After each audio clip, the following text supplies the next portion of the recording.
extensive program of research and development in the field of disc flight, which was started in 1952, is being conducted by Avro Aircraft Limited at Malton, Ontario. Early studies on behalf of the United States Air Force proved the feasibility of a circular planform vertical takeoff aircraft utilizing a system of peripheral jets for propulsion, stabilization, and control. The current phase of the program entails the design and construction of the Avrocar, an 18-foot diameter test vehicle for the United States Army. The Avrocar will take off vertically and carry a useful load of over 1 ton for 125 miles. It is intended primarily for operation within 400 feet of the ground over terrain of not more than 10,000 feet altitude at level flight speeds up to 225 knots. When the basic design criteria for the vehicle were established, construction of a full-scale wooden mock-up was started. Radially disposed ribs with covering skin form the primary structure. Unlike the actual vehicle, which is manufactured in 3 segments, the mock-up was built in 2 halves. A covered superstructure of beams and partitions form compartments for the crew, power plant, equipment, and cargo. The vehicle is powered by 3 Continental J69 engines driving a turborotor located in a central air inlet. The turborotor expels air through ducts formed by the ribs and skins to a nozzle at the wing periphery for propulsion and control. A separate fuel tank is installed for each engine. Exhaust gases from the engines, which act as gas generators, are directed through tusk-shaped ducts onto the turbine section in the turborotor. As detailed design information became available, the installation of systems and equipment progressed.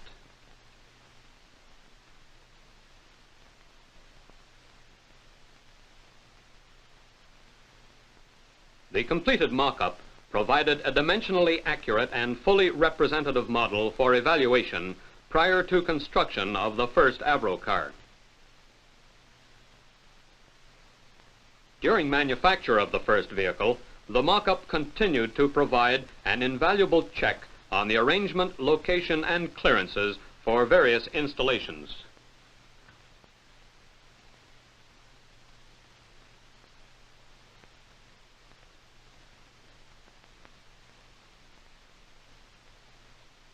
A 1/20th scale model designed and manufactured for use in the Avro ejector wind tunnel provided preliminary data on the aerodynamic characteristics of the Avrocar, both in hovering and in forward flight.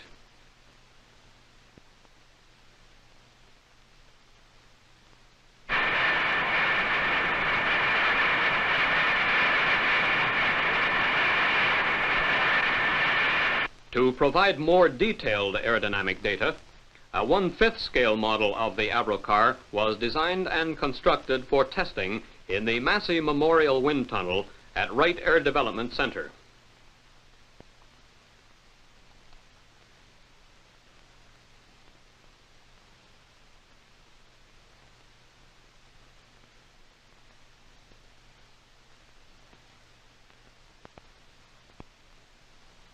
Before being dispatched to WADC for installation in the tunnel, the model and its supporting structure, together with integral force balance, were assembled. Tests were carried out to check the functional behavior of the model and the balance.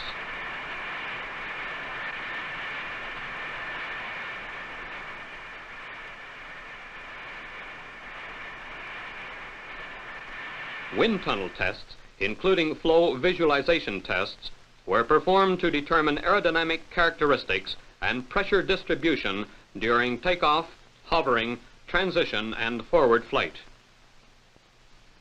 To investigate the unique system of propulsion and control to be used in the Avrocar, a full-scale 20-degree segment of the peripheral nozzle and outer portion of the wing was constructed.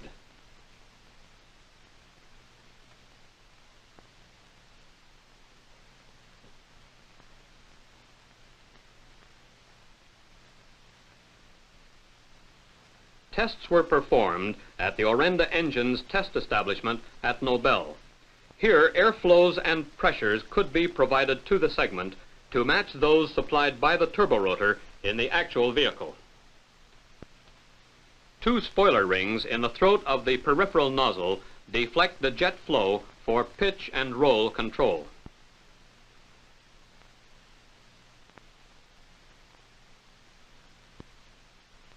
Instrumentation was installed to supply data to automatic recorders and manometer boards in the control room.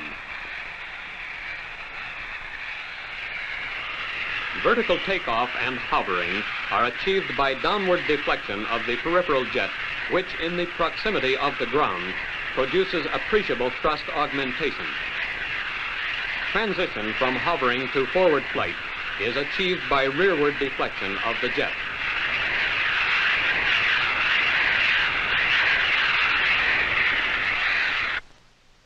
This hovering model was built to investigate the system of stabilization used in the Avrocar.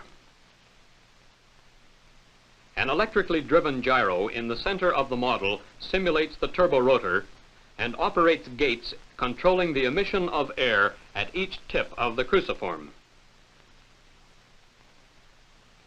Because the center of gravity of the Avrocar is located approximately in the center of the circular planform, stabilization in pitch and roll is required. On the vehicle, the gyroscopic characteristic of the turborotor is used to sense the rate of imbalance in pitch and roll and introduce corrective bias into the flight control system.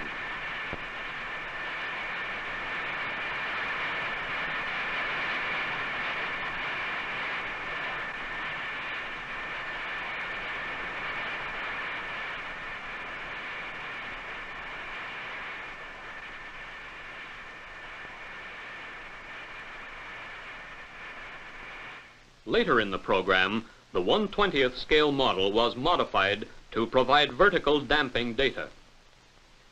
This information, together with results from previous tests, was used in conjunction with a simulation study being performed on an electronic analog computer.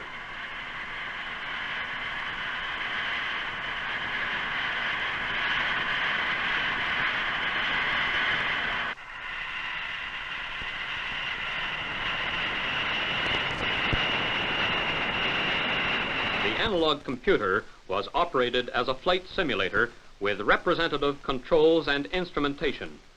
Response of the airplane to disturbances of varying magnitudes and frequencies, together with coupling characteristics between the turborotor, pilot, and spoilers, and the ensuing effect on handling was investigated. From this, the most satisfactory control system parameters were determined. With the release of drawings of the main structural components, planning and tooling for manufacture of the test vehicle began. The circular planform resulted in an economical tooling program requiring only 10 subassembly jigs and permitting the use of many identical parts.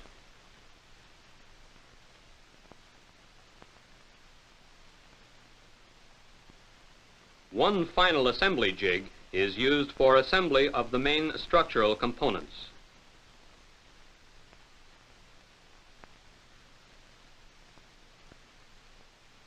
Manufacture of the 1,700 different detail parts required for assembly of the major structural components of the vehicle commenced in a security-guarded area where the vehicle was to be built. The basic structure of the Avrocar comprises a center base around which 3 identical wing segments are assembled to form the circular planform. The wing segments are separately fabricated from radial ribs and upper and lower skins.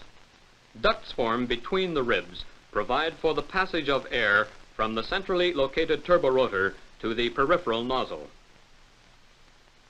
Together with the center base and 3 additional ribs, the wing segments are married up in a final assembly jig.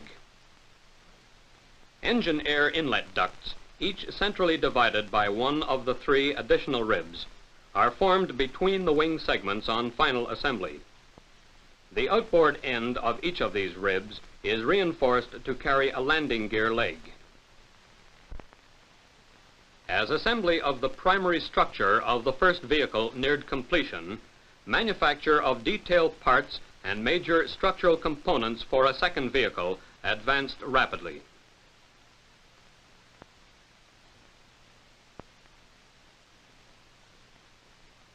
After assembly of the primary structure and the installation of the tricycle landing gear, the vehicle is removed from the final assembly jig.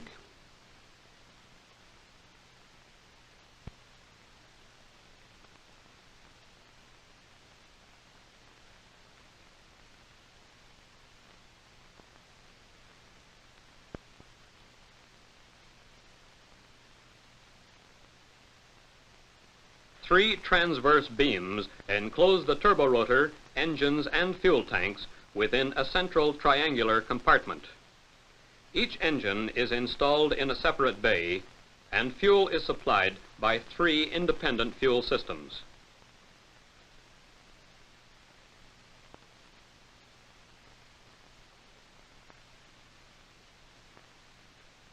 Crew and cargo compartments are located outboard of the transverse beams.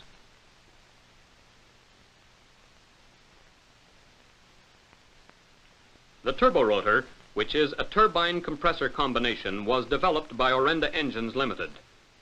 To achieve a lightweight unit, hollow brazed steel compressor blades are used. In this pilot program, one blade was processed to prove the suitability of the copper brazing employed in manufacture. The two compressor blade segments, a root fitting and a tip fitting, are installed in a jig. Flux is then applied prior to installation in a bell for brazing.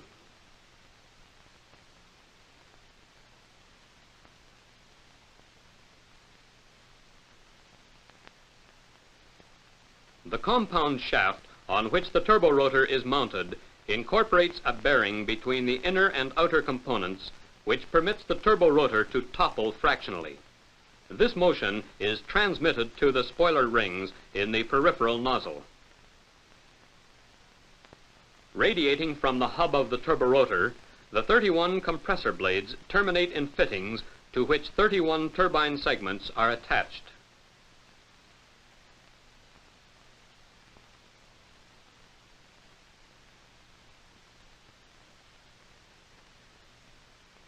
Each turbine segment incorporates 4 blades.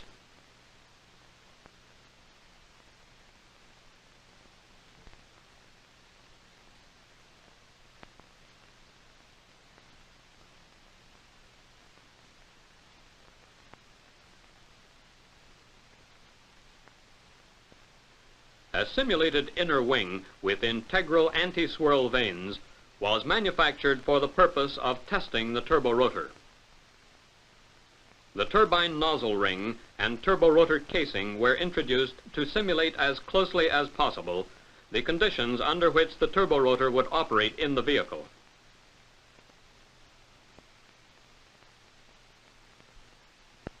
The completed turborotor was then installed.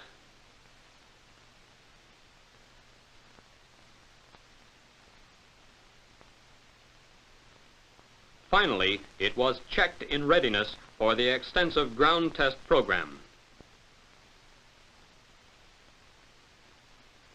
The entire assembly was mounted in the turborotor test rig, and the tusk-shaped exhaust ducts used in the vehicle were fitted.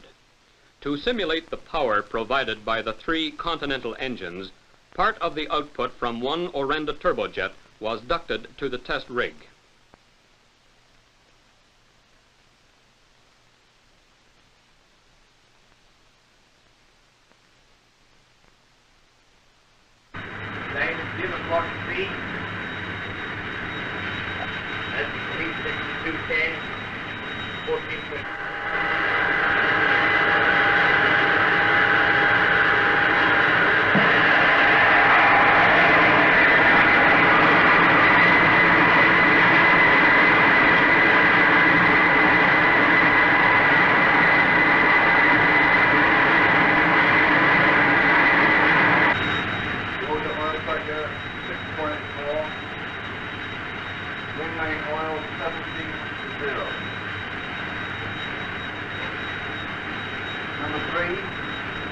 12.2, 11.3, 12.3. Lateral, 5 mils. Vertical, 1.5.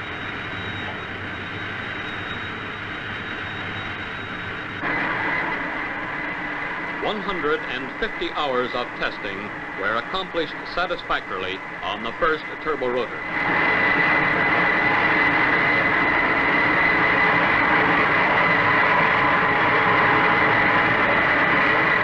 Subsequently, a second turbo rotor, which had been proof tested for 8½ hours, was installed in the vehicle.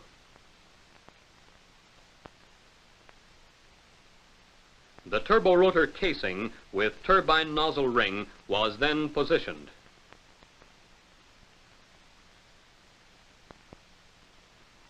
The third engine and its associated exhaust duct was installed.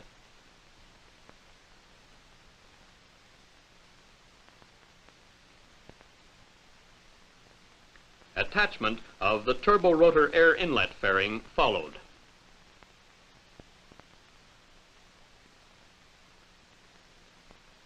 During construction, numerous tests were carried out on the various airplane systems. Typical of these were control system checks. Installation of the inner wingtip permitted mechanical checking of the transition control rings. The rings are used to direct air during hovering and transitional flight. After attachment of the outer wingtip, a final check is made of operating clearances.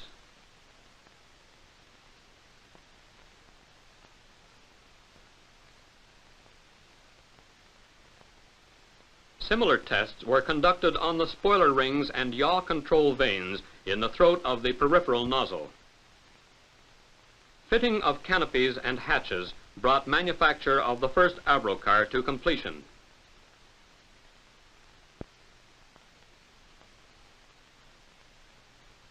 The vehicle was weighed, and estimated values of weight and balance were confirmed.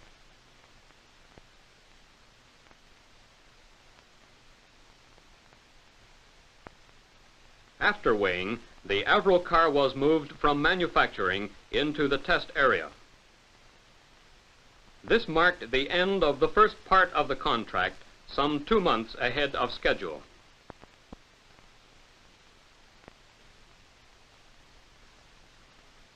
In the test area, equipment will be installed in the vehicle in preparation for the ground test program. Successful completion of ground tests will enable flight testing to commence and provide information required for development of the Avrocar. Rocket efficiency is stated in seconds of specific impulse.